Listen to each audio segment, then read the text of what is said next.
Assalamualaikum warahmatullahi wabarakatuh. Perkenalkan, nama saya Jessiska Desi Rahmadani dari kelas A220 Pendidikan Guru Sekolah Dasar dengan nomor NPM 20144600074. Di sini saya akan memilih tugas ujian akhir semester 1 mata kuliah Pendidikan Pancasila. Nah, tugasnya yaitu mengimplementasikan nilai-nilai Pancasila dalam kehidupan sehari-hari. Di sini saya akan memberikan contoh implementasi nilai-nilai Pancasila dalam kehidupan sehari-hari, mengambil dari sila kedua dan ketiga, yaitu kemanusiaan yang adil dan beradab dan persatuan Indonesia. Sebelumnya, saya akan menjelaskan tentang pengertian dan fungsi dari Pancasila. Di sini teman-teman pasti sudah tahu apa arti Pancasila. Ya, Pancasila adalah pilar ideologis negara Indonesia yang terdiri dari dua kata dari bahasa Sanskerta, yaitu panca dan sila. Panca yang berarti 5 dan sila yang berarti prinsip atau asas. Pancasila merupakan rumusan dan pedoman kehidupan berbangsa dan bernegara bagi seluruh rakyat Indonesia. Yang selanjutnya adalah sila-sila Pancasila. Yang pertama adalah ketuhanan yang Maha Esa, yang kedua, kemanusiaan yang adil dan beradab, yang ketiga, persatuan Indonesia, yang keempat, kerakyatan yang dipimpin oleh hikmat kebijaksanaan dalam permusyawaratan perwakilan, dan yang kelima adalah keadilan sosial bagi seluruh rakyat Indonesia. Sebagai dasar negara, Pancasila tentu memiliki fungsi.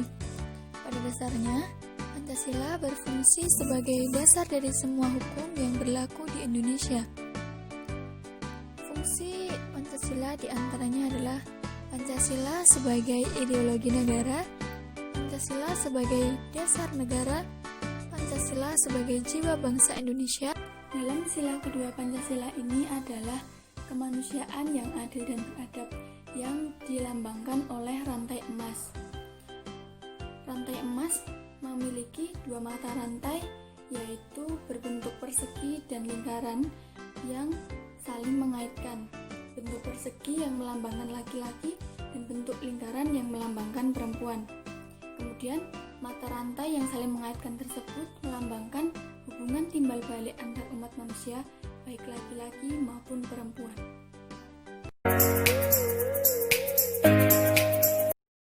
Di sini saya akan memberikan contoh penerapan sila kedua Pancasila, yaitu kemanusiaan yang adil dan beradab. Nah, kita sebagai umat manusia harus saling tolong-menolong dan saling menghargai satu sama lain. Manusia yang adil dan beradab maksudnya kita sebagai manusia merupakan makhluk ciptaan Allah Subhanahu wa taala yang memiliki derajat paling tinggi. Karena itu, kita harus mewujudkannya melalui sikap yang adil dan beradab, seperti menghargai, menghormati, dan mencintai satu sama lain. Saya sedang membantu adik saya untuk belajar, karena dalam kondisi saat ini, yaitu sedang pandemi, jadi di dunia pendidikan tidak memperbolehkan anak didiknya untuk bersekolah. Nah, jadi semua peserta didik dari PAUD, TK, SD, SMP, SMA maupun perguruan tinggi yaitu melakukan pelajaran daring atau dalam jaringan di rumah masing-masing. Jika kita merasa kita dapat membantu, kita harus membantu sama lain karena kita adalah makhluk sosial yang saling membutuhkan antara satu sama lain. Dalam lambang sila kedua Pancasila tadi adalah rantai emas yang mata rantainya berbentuk persegi 4 yang merupakan lambang laki-laki dan mata rantai lingkaran yaitu perempuan. Nah, itu melambangkan hubungan timbal balik antar umat manusia baik laki-laki maupun perempuan. Nah, di situ terlihat saya seorang perempuan dan adik saya seorang laki-laki.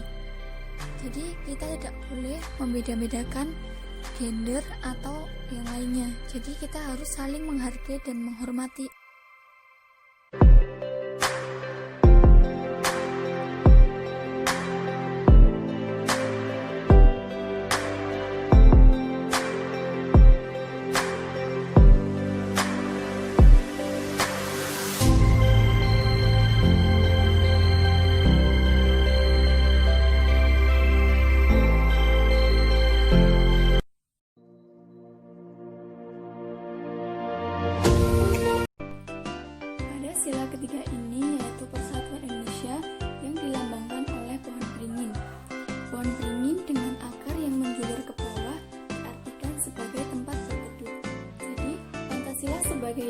negara diibaratkan sebagai peneduh bangsa Indonesia untuk berlindung dan merasa aman.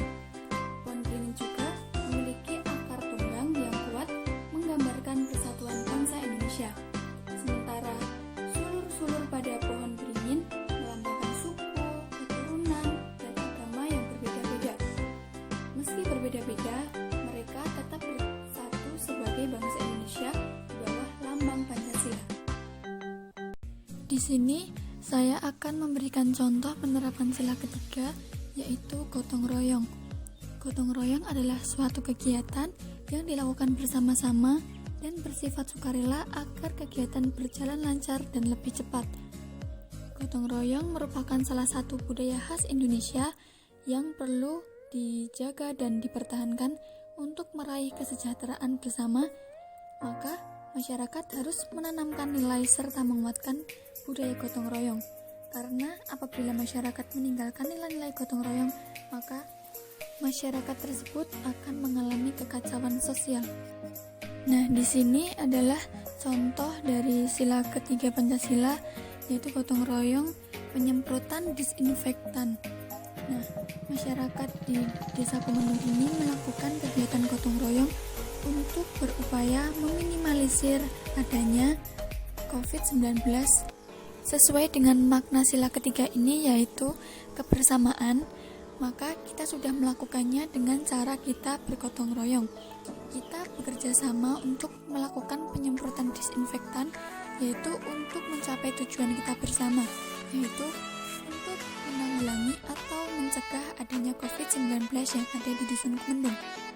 Nah, jadi dipastikan rumah-rumah warga akan disemprot dan juga jalan keluar masuk dusun ini dilakukan penyemprotan karena banyak orang yang berlalu lalang lewat jalan itu. Kita sebagai manusia, sebagai makhluk sosial yang tidak pernah lepas dari interaksi sosial dan pasti dalam hidupnya yang selalu membutuhkan orang lain. Di sini swadaya masyarakat sedang melakukan penyemprotan di jalan-jalan keluar masuk kampung dengan menggunakan kendaraan mobil. Jadi kita harus selalu berpartisipasi dalam kegiatan gotong royong atau interaksi sosial lainnya untuk mencapai tujuan bersama.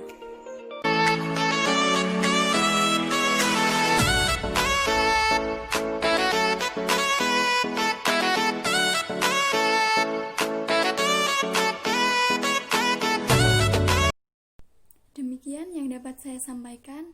Banyak kurang dan lebihnya mohon maaf. Wassalamualaikum warahmatullahi wabarakatuh.